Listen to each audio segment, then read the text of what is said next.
My off-road impressions on all 4 new Ford Raptor models. You heard us right, 4 Raptor models. Please consider subscribing to the channel because the more people that subscribe, the faster I'm going to build these videos. Hey guys, welcome back to the channel, and today we're going to do a breakdown of the whole Ford Raptor lineup. That's the Ford F-150 Raptor and the Raptor R, the Bronco Raptor, and the newest addition, the Ford Ranger Raptor.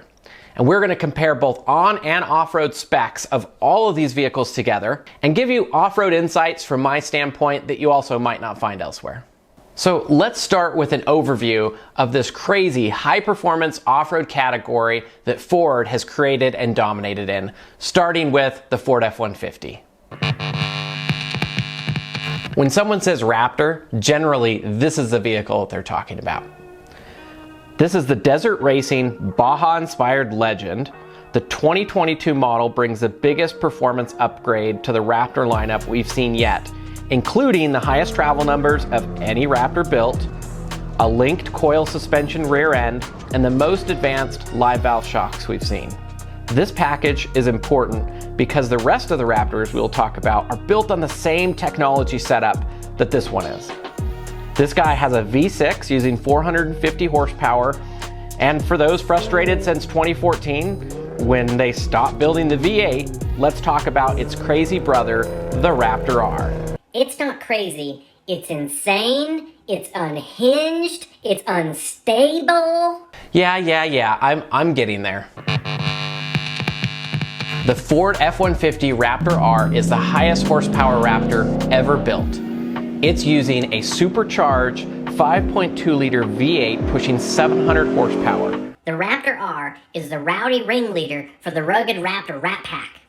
Besides a few unique Raptor R styling touches, it is exactly the same in every other way than its OG brother, the F-150 Raptor. It should be neck and neck in acceleration compared to TRX, but if it ends up being slower, we have to remember, street performance does not equal off-road performance. Personally, I think going from 450 horsepower to 700 horsepower without any real suspension change, I think there's too much power for the off-road capability of the truck. But let's get real. Do Raptor owners really do anything off-road playing in the dirt? I think they just hang out at Starbucks, right? I love me some Target speed bumps. Okay, now the Bronco Raptor, developed under the codename Warthog. This Raptor Bronco is an Ultra 4 inspired SUV designed to take on high-speed desert runs and be a rock crawling king. This iteration of the Raptor has basically the same suspension track width and travel numbers of its F-150 brother, but with a shorter wheelbase. My favorite by far is the front end, the way they pulled off the Ford grille and those yellow headlights to make it unmistakable on the road. It's rocking a smaller V6 than its F-150 brother, but it's not down on power. What is up with those fender flares? Yeah, not everybody likes those, but they're actually starting to grow on me. And now, the Mini Twin, developed under the codename Redback, an Australian venomous spider.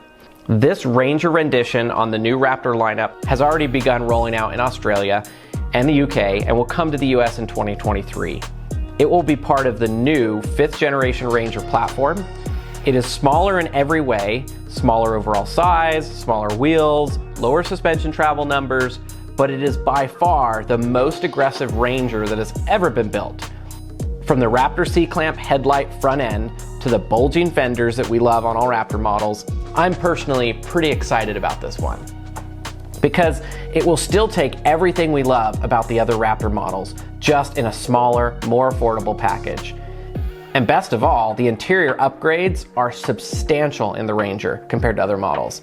All right, all the data that we have based on this model is on the international version that is released in Australia, so take that with a grain of salt, but I don't think the numbers will change substantially when it comes here to the US next year. Australia?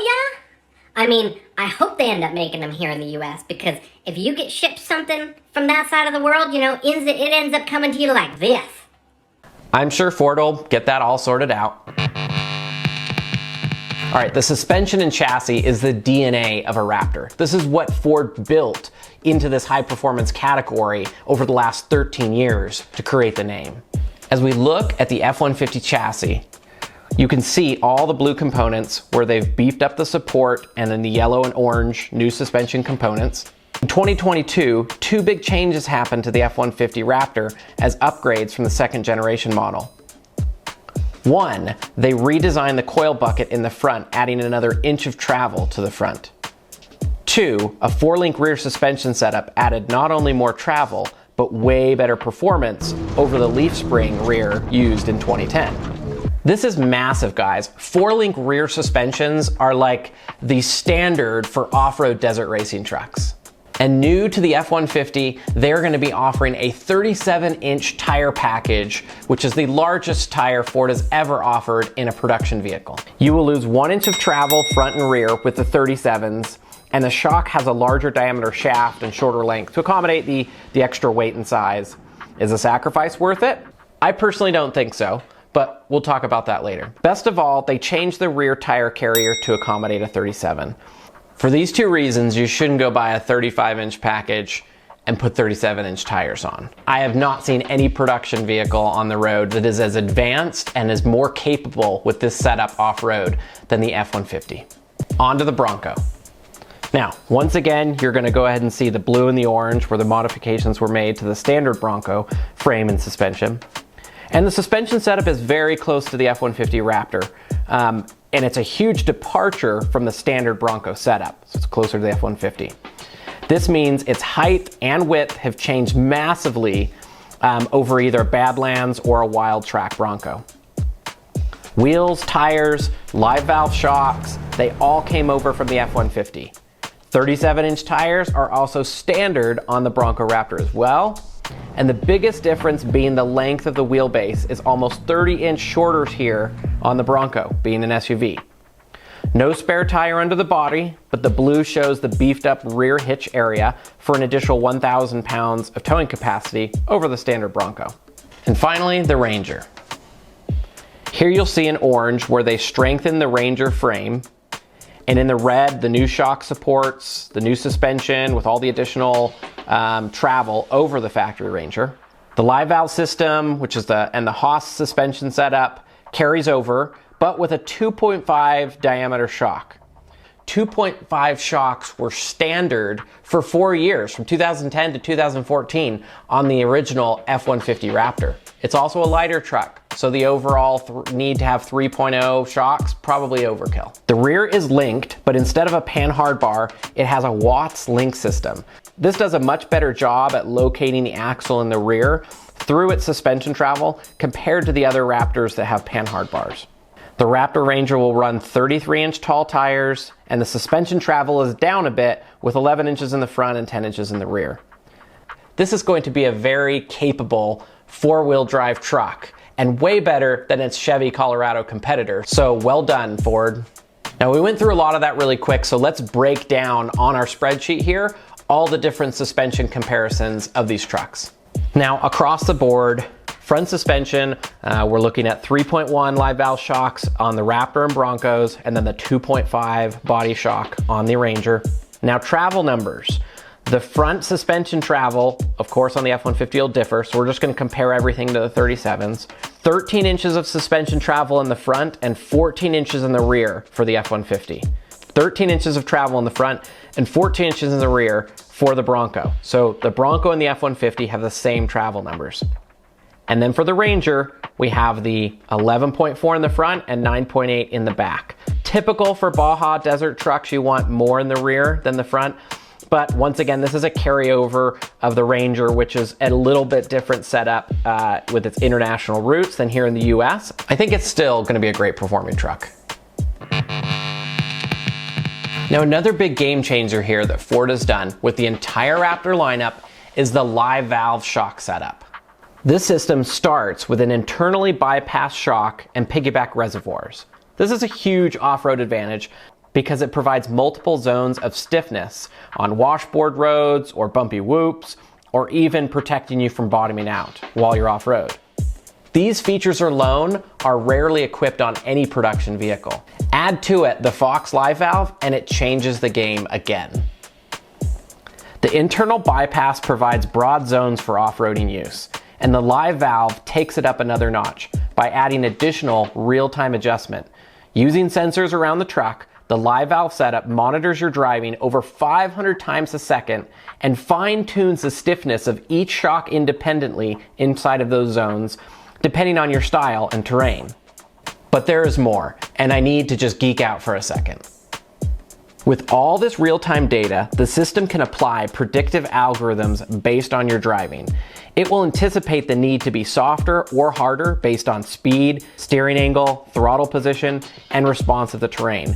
This is truly a smart shock that adapts to you and how you drive instead of a one-size-fits-all. We've been doing smart truck upgrades and talking about this. This is an amazing piece of off-road technology that it changes the game. All right, on to performance as it relates to horsepower and speed. How do they compare against each other? Now, let's just be honest. The Raptor R almost is an unfair comparison. 5.2 liter supercharged V8, 700 horsepower at 6,600 RPM, and its peak torque, 640 pounds of torque at 4,200 RPM. They actually redesigned the 5.2 motor. This is the motor that's used in the Shelby version of the Mustangs. They redesigned it to have lower end torque to come on sooner, which is what's needed for off-road. Now, nobody has any numbers yet on the actual 0 to 60 in quarter mile time for the F150 Raptor R, but I used a number of calculators, also talked to a number of people in the industry, and these are the best numbers we have. We're estimating about a 4.5 second 0 to 60 time and a 12.9 and 108 miles an hour on the quarter mile. That's gonna put it really close to the TRX. So now that we've got the powerhouse out of the way, let's talk about the other lineup that I believe is matched a lot tighter. If we look at the 3.5 liter EcoBoost that you get in the standard F150, 450 horsepower, 510 foot-pounds of torque, move over to the Bronco Raptor, we come down to the 3 liter EcoBoost, but still up on power, 418 horsepower, 440 foot-pounds of torque. And then the Ranger Raptor, also using the 3.0 EcoBoost, and it's gonna have 392 horsepower, at least what is advertised currently right now in Australia, and 430 foot-pounds of torque. That puts the F150 Raptor, Bronco Raptor, and Ranger Raptor in a very similar category. We have reason to believe that both the Bronco Raptor and Ranger Raptor are gonna beat the F150 Raptor on the quarter mile. Now, one performance note that I want to give on the 3 liter that's going to be both in the Ranger and the Bronco. It has anti-lag. What that means is if you let off the throttle while you're off-roading, you're laying off to get back in really quick, it will actually keep the engine and the turbos spooled up so that there's no lag when you get back on the throttle. And that's a huge advantage, and kind of excited to see how that pans out on the Ranger and on the Bronco for off-roading. Bulging fender flares? Check. Code orange paint job? Check. Functional vents? Check. Big Ford badging? Check. Big beadlock capable wheels? Check. Yellow and red accent lighting? Hold up. These 3 models, of course, are not exactly the same, but they have a lot of the iconic Raptor styling to make them unmistakable on the road. Let's talk about one difference that I see. The Raptor yellow lighting is unmistakable. It comes from the US laws requiring vehicles over 80 inches in width to have specific clearance lighting. Yellow in the front and red in the rear. With the 3 generations of the F150 Raptors, this lighting cue has turned from a legal requirement to an icon that allows you to point out Raptors on the road. But the Ranger Raptor does not have them. We see white with no yellow or red clearance lighting. Since the Ranger is only 79 inches, it won't legally be required to have them. Please, Ford, we want them. Now, comparing the exterior on paper. We've talked a little bit about the wheel size. We get the 37s or the 35s on the F-150, 37s by default in the Bronco Raptor.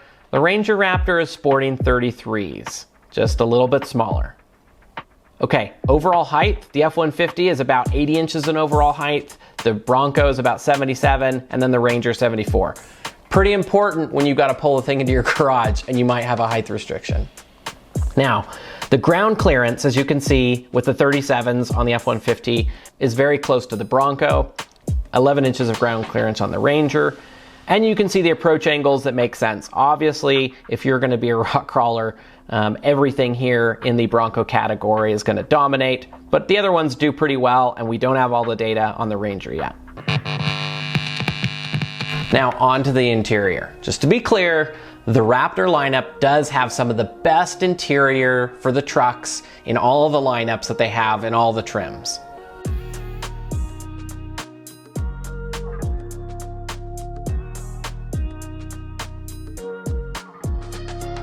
Color accents on the seats, seat belts, vents and dashboards, and everywhere in between.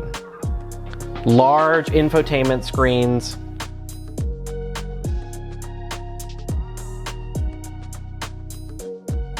And of course, all Raptors come with a huge 12-inch all-digital instrumentation cluster filled with all the information and animations you could ever dream of. Hopefully you feel special because this option for this digital instrumentation cluster is only available on the Raptor trims. So the big question is, which one is the best? Well, in my opinion, the F150 wins for overall performance. Power, suspension, legroom, and the upgrades from the previous models. And especially for desert running, it has a longer wheelbase. It's better than the Bronco for your long-term road trips and those whoops, because that wheelbase will soak up those bumps a lot better. And get the 35, not the 37. You're gonna get more travel out of the 35-inch tires, and I don't think material it's gonna make a big difference. But also, the 37s, previously, people would put 37s on the Gen 2s, and they had tons of issues with the power steering racks going out if you off-roaded a lot. They haven't changed the power steering system from the Gen 2 to the Gen 3, and so I still think that there's gonna be issues if you have the 37s package and you're gonna be going off-road a lot. For the best daily driver, I would choose the Ranger. It is the best bang for your buck for the overall performance. It has an amazing interior that is the best interior we've ever seen in a Ranger, giving you that premium quality feel, plush for that daily commute or drive.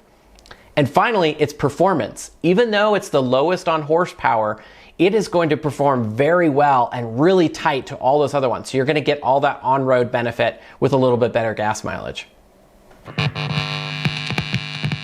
Now, if you don't need a bed, and you love to rock crawl, and you love to take the top off, then obviously you're not a truck guy and the Bronco is the way to go. I think Ford is absolutely crushing it in this high performance off-road space with the new lineup of Raptors, and hopefully this has helped you figure out which one might be right for you. I'll post more detailed comparisons of all of these on one page in the description below. And please comment if you would like to see more details about each one of these vehicles in separate videos. Hey guys, we're going to keep this video content rolling, but why wait for the next video? Check out the link here for another video that you can watch to get inspiration on your next upgrade.